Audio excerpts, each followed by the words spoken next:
To hear this message again, press 2. To end this call. Due to unprecedented high energy demand on the regional grid that serves the PSO area, PSO is temporarily interrupting power.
Really?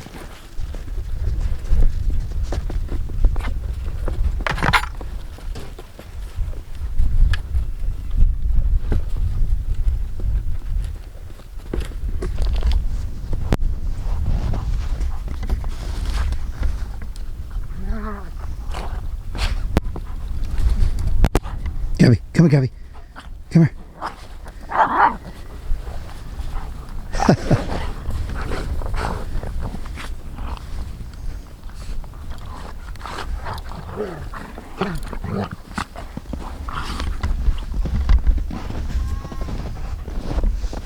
You want something to drink? Let me get you some water.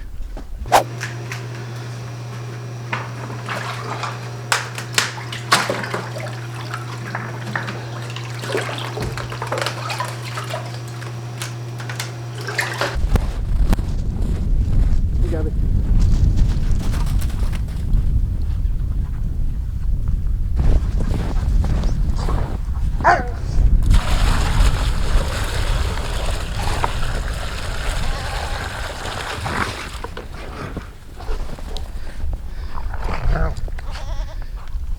Okay, we're out here at the goats. You can see how to fill their water up.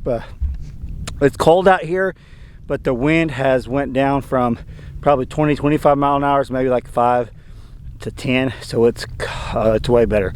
It's like 10 degrees or so, but it's the wind is what is brutal out here with these low temperatures. But the wind has died down big time, so it's actually bearable. So the goats, you can see they're doing good. Their little shelter fell over sometime this morning. I'm not sure when, but we got it fixed. Filled up their water for them. The chickens and Abe and Mary are doing great. Just got their water filled up also. So everything's going good so far, except for the fact that it finally happened. It actually happened.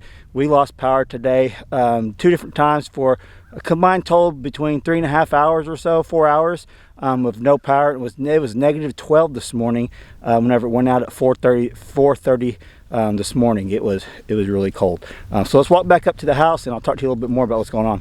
Gracie is like a little Tasmanian devil in the snow. She absolutely loves it. Come on, Gracie. Come here, Grace. You like the snow? I said Gracie, not look at him.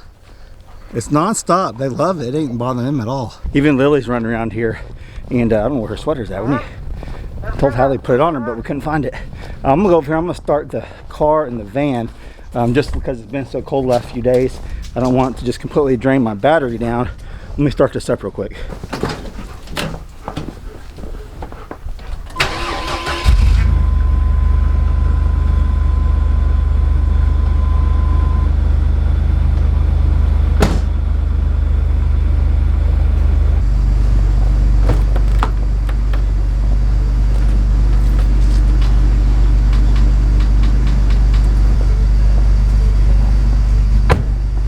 Well, I was about a day too late, I think. I pulled this in a couple days ago, let it run probably for a good 30 minutes or so.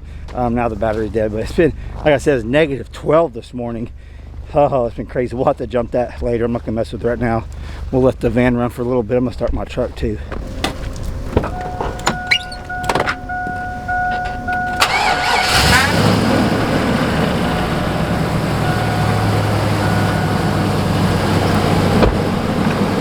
Okay, we'll let that run a little bit. I might back it up out of the way so I can talk to you guys for a minute without all the noise. Talk about this generator and how the power went out and the emergency message I got.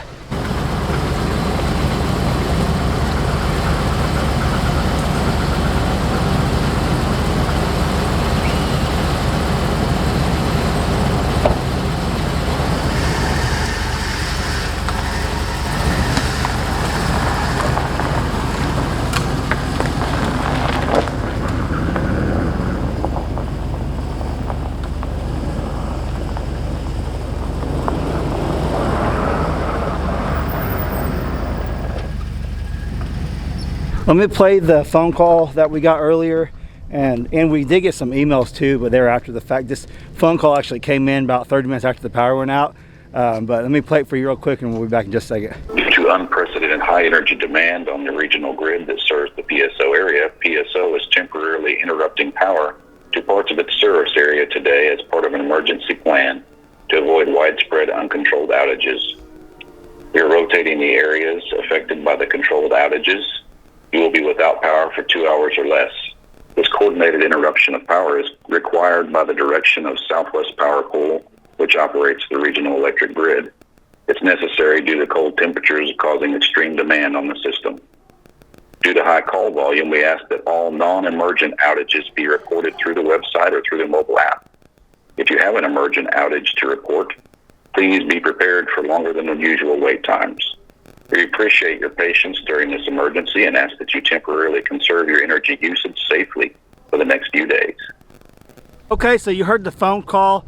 Hey, Gabby. Gabby's coming over here. Can you see him? Oh, you need to go inside. Your little ears are cold. Let me let them inside real fast. Her little ears are getting iced over. I'll be right back and we'll talk a little bit more. Hold on a second. You can see, even when it's in the negatives, the ice still melts a little bit. It's kind of amazing, isn't it? I say ice, but snow. Let's go inside.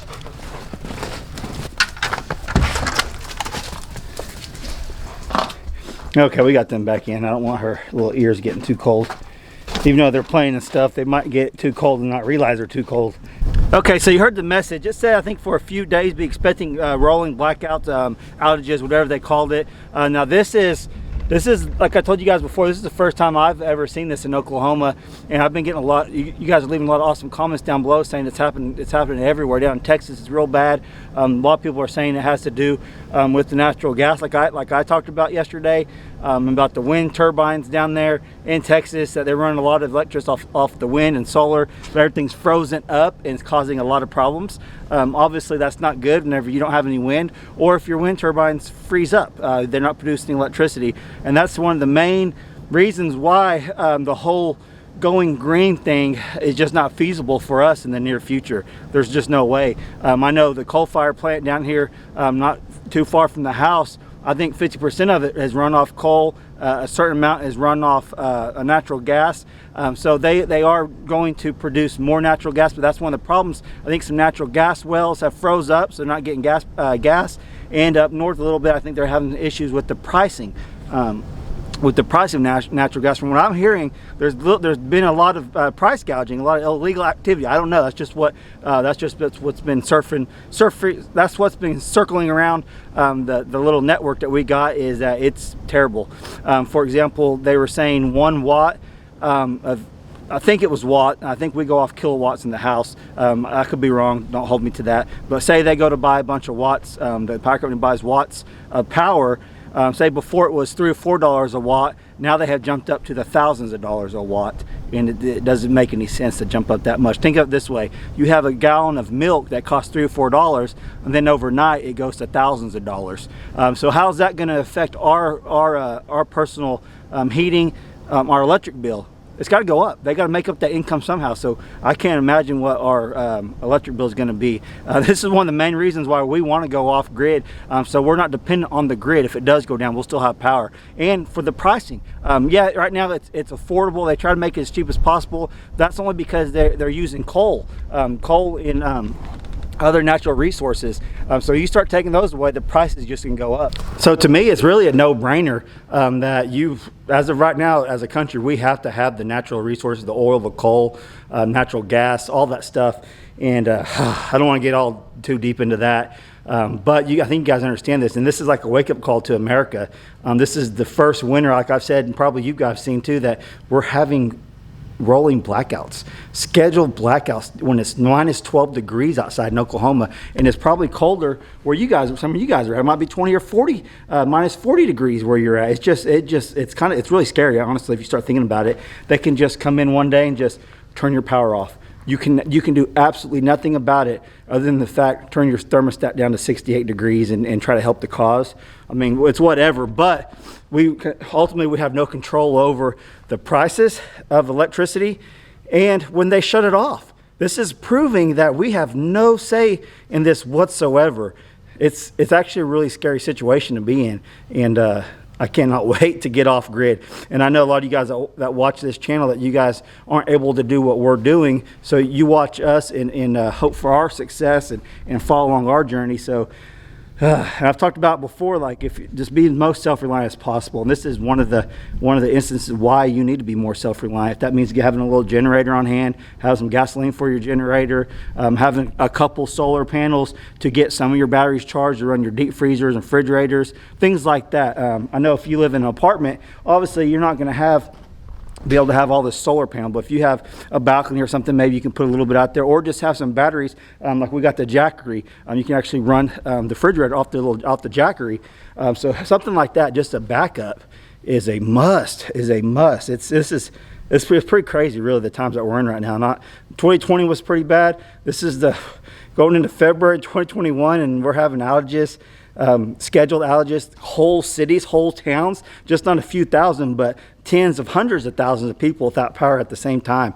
Even though it might be for an hour, 2 hours, 4 hours, it does not take long for your pipes to freeze up in a situation like this. This is just crazy.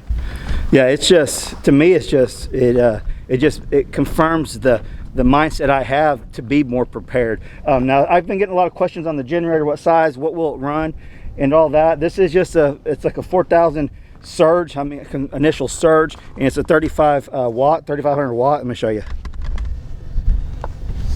So it's just a 4,000 peak watts, and then the running watts 3,500. So with my understanding of generators and then how power works, I have 3,500 watts of running power. Now, certain things like my pump out my property, it might take 6,500 watts of surge to start up and then only run 1,000 watts or whatever, I'm just saying, but you have to have that initial surge. So that's what the 4,000 is. You have initial surge to start certain things, and then you got actually 3,500 watts of run. So what we're running off ours, so when this went out this morning, I got it all hooked up. It actually worked. It worked great. So I was able to run the blower on the wood stove. Our house went down within like 30 minutes. It's pretty crazy, the heat, because I was going in and out trying to get the generator up. It went from like 68 degrees in there to like 64 pretty quick, like 30 to 45 minutes. It had dropped 5 or 6 degrees right there in the hallway. Not in the main area, that's where the thermostat's at, but it dropped several degrees, and I was like, oh my gosh. So we start running all the water. We filled the bathtubs up full of water, because we didn't know how long this is going to go out. I think the first initial outage was a down power line. and then it came back on a couple hours later, and then it went off an hour or two later as a planned outage. So they actually got about 4 hours, I think, 3 to 4 hours of downtime with us and our community around here. But anyway, so I ran 3 heat lamps off that, 2 water heaters, one for the chicken coop and one for the goats, and then we ran the blower, like I said, in there on the wood stove, and a light. I was actually able to run the microwave a little bit with all that hooked up, but I had to turn all the lights off and everything like that. So basically, the most usage that we got was out of the heat lamps. And I've got questions about those, like, hey, those are gonna fall and burn the place down. So-and-so had an accident, but they saved it. I got my heat lamp screwed in, so they're not, like, Abe could literally jump up on it and probably roost on it. It'd be fine. So they're not going anywhere, so you guys don't have to worry about that. But yeah, a little generator. It didn't run the whole house. It wasn't able to kick my furnace on, and that's kind of basically what I was hoping for. This is the first go around that I've ever had to use it for the house, but I'm happy with what we have. I've had that generator since like the last big snowstorm, 9 years, and it doesn't have a lot of hours on, other than the fact going out to the off-grid property and an outage here and there. So it's been a good little generator. Oh, one more thing too. They had a big problem at the local hospital. They had to evacuate everyone in the hospital, all the patients in the hospital. They had a main water leak that I guess the pipes froze and busted, and it was like a river running through the hallways there at the local hospital. And in midnight last night, early morning, they had to evacuate everyone. Took some to a local town next to us, a few miles away, like 15, 20 miles away. That's crazy. These temperatures are nothing to take lightly, that's for sure. If a main hospital like that can have a main water break, it was coming through the ceiling. I seen a video of it.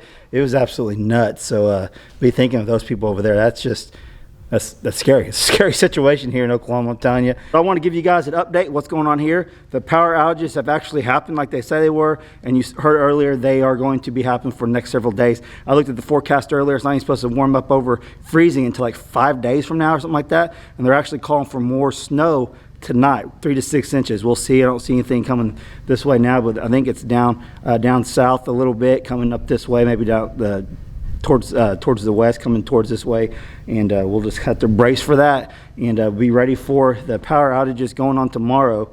But I want to get this video made for you guys and give you guys an update of what's going on here on the homestead. I've made several videos since all this bad weather and outages have come about, so I didn't want to keep you guys updated. So if you got anything from me, leave me some comments down below.